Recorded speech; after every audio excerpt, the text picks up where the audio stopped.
E aí galera, tudo bom? Sou o professor Oswaldo, estou aqui mais uma vez para vocês para a gente dar continuidade sobre o nosso movimento uniformemente variado.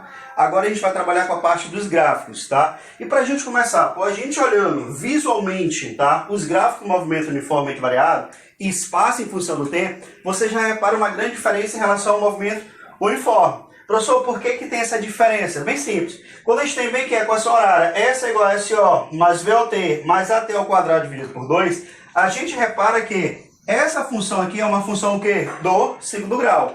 E lá no movimento uniforme, a nossa função é o quê? É uma função do primeiro grau. Então, só para relembrar, a função do primeiro grau, tá? A função é uma reta crescente ou uma reta decrescente. Tá? E quando a gente trabalha com função do segundo grau, a gente trabalha com funções com o quê? Formando parábolas, tá? Então, dentro do movimento uniformemente variado, tá? O espaço em função do tempo, a gente vai trabalhar com parábolas devido a ser uma função do segundo grau, beleza? Então vamos analisar. Primeira situação, quando eu trabalho com aceleração maior que zero.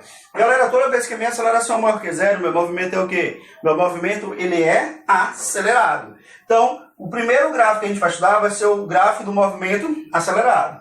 Beleza? Perfeito. Só que a gente estudou lá no movimento uniforme que, e galera, toda vez que o espaço ele diminui em função do tempo, acontece o que com a nossa velocidade? Ela aumenta ou ela diminui? Ó, perfeito para quem pensou, Oswaldo, a velocidade ela diminui. Se a velocidade diminui, a nossa velocidade ela vai ser menor que quem? Ela vai ser menor que zero. Só que no detalhe, a aceleração ela continua maior que zero. Só que a tua velocidade ela está diminuindo. Logo, tá? Do ponto A até o ponto B, a gente vai dizer que esse movimento é o que, Oswaldo? Em relação à velocidade, ele é um movimento retrógrado. Em relação à aceleração, ele é um movimento acelerado. Então aqui eu tenho do ponto A até o ponto B, movimento acelerado e retrógrado. Beleza?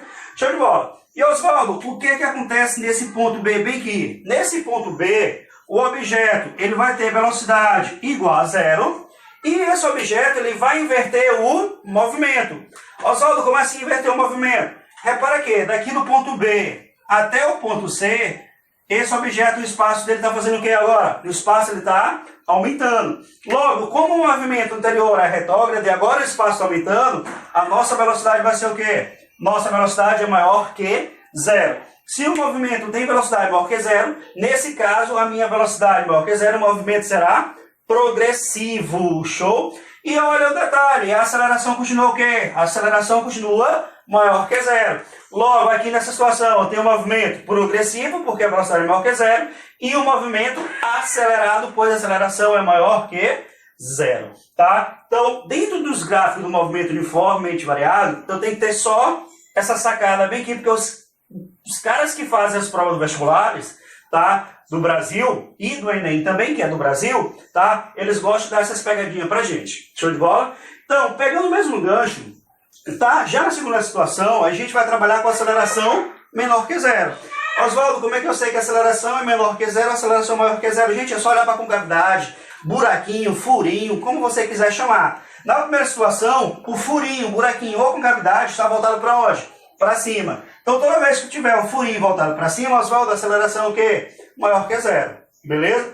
Oswaldo, o furinho, a concavidade, tá? O buraquinho está voltado para baixo. A minha aceleração é o quê? Minha aceleração é menor que zero. Logo, se tua aceleração aqui é menor que zero, o movimento que a gente vai trabalhar agora vai ser o quê? Um movimento retardado. Beleza? Aí na mesma situação, Oswaldo, qual a análise que a gente faz? Vamos lá, do ponto A até o ponto B, nosso espaço está o quê? Nosso espaço ele está aumentando. Bom, beleza, se o espaço está aumentando, velocidade maior que zero, movimento progressivo. Mas, como a gente está na situação tá, da aceleração menor que zero, então do ponto A até o ponto B, eu tenho um movimento progressivo e retardado. Já no ponto B, Oswaldo, nesse ponto B acontece o quê? De novo, tá? A velocidade vai ser menor que zero. Tá? E o objeto, a partir do ponto B, ele começa a inverter o seu movimento. Logo, a velocidade que era maior que zero se torna uma velocidade menor que zero, porque o objeto agora está o que, Oswaldo? Ele está diminuindo o seu espaço percorrido. Logo, como a gente já aprendeu e já falado, quando o espaço diminui, a velocidade vai ser o quê? A velocidade vai ser negativa. E a tua aceleração, ela continua sendo o quê? Aqui eu botei o sinal errado. a nossa aceleração ela continua sendo menor que zero. E o movimento vai ser o que, galera? O movimento vai ser retardado. Tranquilo? Então, é isso aí, tá? E vamos para a próxima.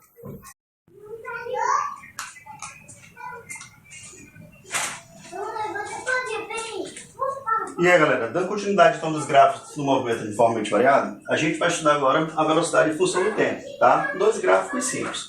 O primeiro gráfico que eu tenho aqui, velocidade em função do tempo, eu tenho um gráfico em que a aceleração é positiva, maior que zero, pois a gente repara que de acordo com o gráfico, tá? A nossa velocidade com o passar do tempo, ela está o quê? Ela está sempre aumentando.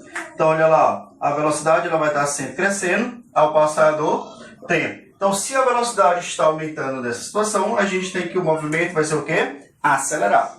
Bom, beleza. Aqui dentro desses gráficos de movimento uniformemente variado, certo? Tem uma situação que eu acho interessantíssima, que alguns vestibulares aí eles gostam de cobrar, que é exatamente aqui. Eles te dão um ângulo lambda aqui qualquer, certo? E pergunta, por exemplo, para te calcular a aceleração. Oswaldo, como é que a gente calcula a aceleração? Bem simples. Tu vai dizer que a tua aceleração ela vai ser igual a tangente de lambda. Oswaldo, por que a aceleração vai ser igual a tangente de lambda? Se a gente pegar aqui, essa distância daqui para cá, isso aqui vai ser quem, Oswaldo? Vai ser ΔV. Oswaldo, essa distância daqui para cá vai ser quem? Vai ser ΔT. Pois a gente sabe que se a gente pegar cateto oposto sobre cateto o quê? Adjacente. Então tem lá, ó, tangente de lambda é igual a variação de velocidade sobre a variação de tempo. Pois a gente aprendeu também que a aceleração é igual a quem? A variação de velocidade sobre a variação de tempo. Logo, é por isso que eu tenho que a aceleração vai ser igual a tangente de lambda. Beleza? Então, uma situação importante é caso você esqueça, tá, a fórmula de velocidade. E uma outra coisa importante, galera, tá, é em relação a isso aqui. Tá? Se a questão ela te der o gráfico da velocidade, pedir para te calcular o espaço.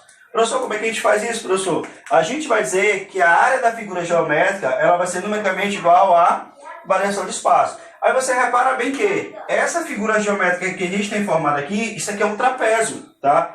Então, Oswaldo, se é um trapézio, qual é a área da figura que eu vou usar? Bem simples. Base maior mais a base menor vezes a altura dividido por 2. Isto é, a área do trapézio. Então, a área da figura é igual numericamente à variação de espaço. Então, caso a questão te peça para calcular a variação de espaço, você pode usar a área da figura, que seria um trapézio. Beleza? Então, dando continuidade. Oswaldo, e aqui a gente tem agora um gráfico em que a aceleração é menor que zero. Por que a aceleração é menor que zero, Oswaldo? Porque repara que para qualquer intervalo de tempo, a tua velocidade está sempre o quê? A velocidade está diminuindo. Ou se a velocidade está diminuindo, eu tenho o que, Oswaldo? Eu tenho o que? A variação é negativa, logo a aceleração é negativa. Logo, para esse gráfico eu tenho um movimento que eu tenho um movimento retardado. Então, galera, se tu vê a reta subindo para a tua direita, um movimento acelerado. Oswaldo, se a reta está decaindo para a minha direita, movimento que? Retardado. Beleza? Aí a mesma situação. Oswaldo, se ele me der um lambda, tu disse que a aceleração é igual a tangente de lambda, tá? Lambda é o ângulo, tá, galera? E eu tenho que a área da figura vai ser igual a variação de espaço. Beleza, galera? Show de bola. Então, tranquilão, galera. É isso aí, tá? Os gráficos de velocidade em função do tempo.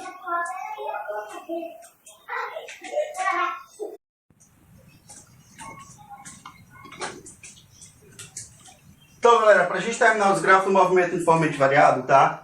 Eu tenho aqui o gráfico da aceleração em função do tempo, tá? Situação simples. Como a gente sabe que a aceleração sempre no movimento uniformemente variado é constante, para qualquer intervalo de tempo que eu tiver, a aceleração sempre permanece a mesma, tá? Tanto na linha verde para cima como na linha verde para baixo. O que eu tenho que saber é só, Oswaldo, se eu estou acima da origem, o movimento é o quê? Acelerado, aceleração maior que zero. Se eu estiver abaixo da origem, Oswaldo, o movimento é o quê? Movimento retardado e aceleração menor que zero. O gráfico da aceleração em função do tempo do movimento uniformemente variado, ele é bem tranquilo. Agora, te liga aqui numa parada de sucesso, que gosta de cair de vez em quando em alguns vestibulares, tá? Ó, tem esse seguinte gráfico aqui, pois lá no cara te pergunta em quais pontos eu tenho move e quais pontos eu tenho move, tá? O movimento é acelerado, o movimento é retardado, o movimento é progressivo, o movimento é retrógrado, assim vai por diante. Então, na primeira situação, do ponto A até o ponto B, tá? Eu tenho um movimento uniformemente variado. Oswaldo, por quê? Porque a minha velocidade ela está variando em função do tempo. Repara que a velocidade está aumentando. Se a variação de velocidade aumenta, está maior que zero. Então o movimento é o quê? Progressivo. E a aceleração também está aumentando, não é isso? A aceleração maior que zero, faz a velocidade aumentar. Então aqui eu tenho um movimento que, galera, acelerado. Então aqui eu tenho um movimento uniformemente variado, tá? Progressivo e acelerado. Já em compensação do ponto B até o ponto C, a gente repara que a velocidade para qualquer intervalo de tempo ela não muda. Isso caracteriza o quê? Um movimento uniforme. Logo, Oswaldo, a velocidade é o quê? Maior que zero. Se a velocidade é maior que zero, o movimento é o quê? Progressivo. E do ponto C ao ponto D, está acontecendo o que com a velocidade? Agora a velocidade está diminuindo. Ou se a velocidade está diminuindo, tá? Significa dizer que a aceleração é menor que zero. Então, nessa situação, eu tenho um movimento uniformemente variado, tá? Eu tenho um movimento retrógrado e retardado. Oi, beleza. E Oswaldo, do ponto D até o ponto E? Pô, a velocidade está mudando? Não, a velocidade não muda. Mas só que a velocidade é quanto? A velocidade é zero. Então, no ponto D até o ponto E, o objeto está parado. Oswaldo, do ponto E até o ponto F? Eles têm as mesmas características do ponto A até o ponto B. Movimento uniformemente variado, porque a velocidade está aumentando. Logo, velocidade positiva, movimento progressivo e aceleração maior que zero, movimento acelerado. Então, galera, recado dado, tá? Sobre gráficos do movimento uniformemente variado. É isso aí e vamos lá estudar.